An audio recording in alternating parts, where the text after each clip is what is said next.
അപ്പോൾ ഇന്ന് മുതൽ നിങ്ങൾ ഫൈൻഡ് ചെയ്യേണ്ട ഒരു കാര്യം, മനസ്സിലാക്കേണ്ട ഒരു കാര്യം എന്ന് പറയുന്നത്, നിങ്ങളുടെ ബിസിനസ്സിലെ ഏതെങ്കിലും തരത്തിൽ പ്രോഫിറ്റിനോ അല്ലെങ്കിൽ പ്രോസസ്സിലോ ഓപ്പറേഷൻസിലോ സക്സസ്സിലോ ഏതിൽ ഫെയിലിയർ ഉണ്ടെങ്കിലും, കസ്റ്റമറുടെ ഫ്ലോ കുറവുണ്ടെങ്കിൽ എന്തിൻ്റെ കാരണം, ഫസ്റ്റ് റീസൺ ആരാ?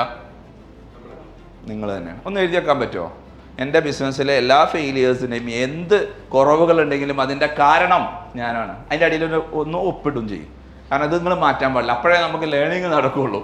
അവിടുന്ന് തുടങ്ങണം. നമ്മളൊരിക്കലും നമ്മളെ എംപ്ലോയീസ് ആണ്, നമ്മുടെ ലൊക്കേഷൻ ആണ്, നമ്മളെ ബിൽഡിംഗ് ആണ്, അവിടെ പാർക്കിംഗ് ആണ്, ഈ സാധനം ഇട്ടിട്ട് ആദ്യം ഒഴിവാക്കണം. അതൊക്കെ ഉണ്ടാവാം, അതൊക്കെ സെക്കൻഡറിയാണ്. ഫസ്റ്റ് നമ്മളാണ് റീസൺ. എന്തുകൊണ്ടാണ്? നമ്മളതിൽ ചെയ്യേണ്ട കുറച്ച് കാര്യങ്ങൾ ചെയ്യാത്തത് കൊണ്ട് മാത്രം. അത് എന്തൊക്കെയാണെന്നുള്ളത് നമുക്ക് ഫൈൻഡ് ചെയ്യാം. അതിന് മുമ്പ് നമ്മൾ ആദ്യം പഠിക്കേണ്ട ഒരു കാര്യം എന്ന് പറയുന്നത്, നമ്മൾ ഈ ഫുഡ് ഇൻഡസ്ട്രിയിൽ എന്താണ് സംഭവിച്ചത്, അല്ലെങ്കിൽ ഈ ഇൻഡസ്ട്രി ഗ്രോ ചെയ്യുവാണ്, എവറി ഡേ ഗ്രോത്തിലേക്ക് പോയിക്കൊണ്ടിരിക്കുകയാണ്. അതിൻ്റെ കാരണമാണ് ആദ്യം പഠിക്കുക. അതായത് ഏതൊരു ഇൻഡസ്ട്രിയിലെയും സാധ്യതയാണ് നമ്മൾ നോക്കേണ്ടത്. രണ്ട് സാധ്യതകളാണ്, രണ്ട് നോട്ട് ചെയ്യണം. ഒന്ന് മാർക്കറ്റ് ഗ്രോത്ത്, രണ്ട് ഇൻഡസ്ട്രിയൽ ഗ്രോത്ത്. രണ്ട് കാര്യങ്ങൾ. നിങ്ങൾ ഏത് മാർക്കറ്റിലാണോ നിങ്ങളുടെ സ്ഥാപനം എന്നുണ്ടെങ്കിൽ ആ മാർക്കറ്റിൽ നിങ്ങളെ മനസ്സിൽ കാണണേ. ഇത് മാർക്കറ്റിൻ്റെ ഗ്രോത്ത് ആണ്. മാർക്കറ്റ് എന്ന് പറയുന്നത് ഒരു പ്ലേസിലാണ് നിങ്ങൾ ബിസിനസ് ചെയ്യുന്നതെങ്കിൽ ആ മാർക്കറ്റിനെ റിലേറ്റ് ചെയ്തിട്ട് ആ ബിസിനസ്സിന് ഇമ്പാക്റ്റ് ഉണ്ടാവും. അതുപോലെ തന്നെ ഇൻഡസ്ട്രിയൽ ഗ്രോത്ത് ഉണ്ടാവും. ഇത് രണ്ടിൻ്റെയും ഗ്രോത്താണ് നമ്മൾ പഠിക്കുന്നത്. ഇൻഡസ്ട്രിയൽ ഗ്രോത്ത് എന്ന് വെച്ചിട്ട് നമ്മുടെ ഈ ഫുഡ് ഇൻഡസ്ട്രിയിലെ ഗ്രോത്ത് ഫ്യൂച്ചറിൽ മുകളിലേക്കാണോ താഴത്തേക്കാണോ പോകാൻ സാധ്യത? നിങ്ങളെ കാഴ്ചപ്പാടിൽ അതിൻ്റെ കാരണങ്ങൾ ഒന്നാമത്തെ കാരണം എന്താ? പോപ്പുലേഷൻ. Okay, great. പോപ്പുലേഷൻ കൂടുന്നത്, ഓരോ നമ്പർ ഓഫ് പീപ്പിളും ഓരോ കസ്റ്റമേഴ്സാണ്. പിന്നെ അടുത്തത്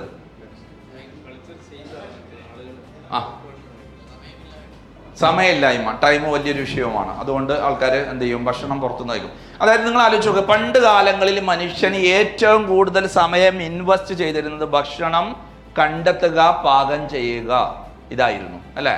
ആദ്യമകാലം മുതലേ വേട്ടയാടുന്ന കാലത്തും അതുപോലെ കൃഷി ചെയ്ത് പാകം ചെയ്യുന്ന കാലത്തും എല്ലാം നമുക്ക് തന്നെ അറിയാം. കുറച്ച് പ്രായമുള്ള ആൾക്കാർക്കൊക്കെ അറിയാം, പണ്ട് കാലങ്ങളിൽ നമ്മുടെ വീടുകളിലെ സ്ത്രീകൾ ഏറ്റവും കൂടുതൽ സമയം ഈ ഭക്ഷണം ഫൈൻഡ് ചെയ്ത് അതടിച്ച് പൊടിച്ച് സംഭവം ഉണ്ടാക്കാൻ എത്രത്തോളം മെനക്കെട്ടുണ്ടായിരുന്നു അല്ലേ? വലിയൊരു സമയം തന്നെ അതിന് ഇൻവെസ്റ്റ് ചെയ്യുന്നു. അതുപോലെ ഭക്ഷണം കണ്ടെത്തുക, അത് ഇതാക്കുക എന്നുള്ളതായിരുന്നു. ആ ഒരു സംഭവം മാറി ഓരോ ഇൻഡസ്ട്രിയൽ റവല്യൂഷൻ വന്നപ്പോൾ, ഓരോ കാലഘട്ടം വന്ന സമയം, 4ാമത്തെ ഇൻഡസ്ട്രിയൽ റവല്യൂഷനിലാണ് നമ്മളുള്ളത്. ഈ കാലഘട്ടം വന്ന സമയത്ത് ഇതിൻ്റെ പ്രോസസ്സൊക്കെ മാറി. ആൾക്കാർ എന്ത് ചെയ്തു? സിമ്പിളായിട്ട് ഇതിൽ ചൈനീസിലൊരു ചൊല്ലുണ്ട്, ചൈനക്കാർ പറയുന്നൊരു ചൊല്ലുണ്ട്. ആ ചൊല്ല് ഇങ്ങനെയാണ്: ഒരു കുരങ്ങൻ്റെ അടുത്ത് ഒരു 10 ലക്ഷം രൂപയും ഒരു കെട്ട് പഴവും വെച്ചാൽ കുരങ്ങൻ ഏതെടുക്കും? പഴം എടുക്കും. അപ്പം എന്തുകൊണ്ടാണ് കുരങ്ങൻ പഴം എടുക്കാനുള്ള കാരണം?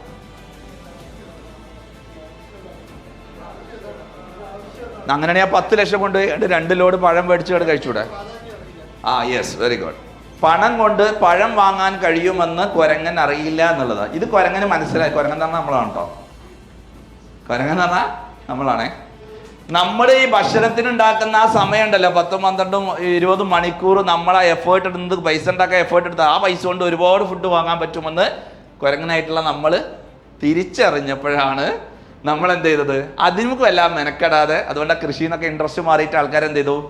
മറ്റുള്ള ഐ.ടിക്കും മറ്റുള്ള ജോബുകളിലേക്കൊക്കെ നമ്മൾ കൺവേർട്ടായി. അതിന് പൈസ ഉണ്ടാക്കി എത്രയും ഭക്ഷണം വാങ്ങാമല്ലോ, എന്തിനെത്ര മെനക്കെട്ടിട്ട് രാവിലെ എണീറ്റ് പാടത്ത് കളച്ച് മറിച്ച് ഉണ്ടാക്കി കൊയ്ത് അങ്ങനെയല്ലായിരുന്നു നമ്മൾ പണ്ട് കാലങ്ങളിലൊക്കെ. നമ്മളൊക്കെ വീട്ടിൽ കൊഴുത്തും മെനക്കെ ഉണ്ടായിരുന്നില്ല. അപ്പോൾ അതിൻ്റെ ആവശ്യമുണ്ടോ? ആ സമയം ഉപയോഗിച്ച് നമുക്ക് എന്ത് ചെയ്യാം?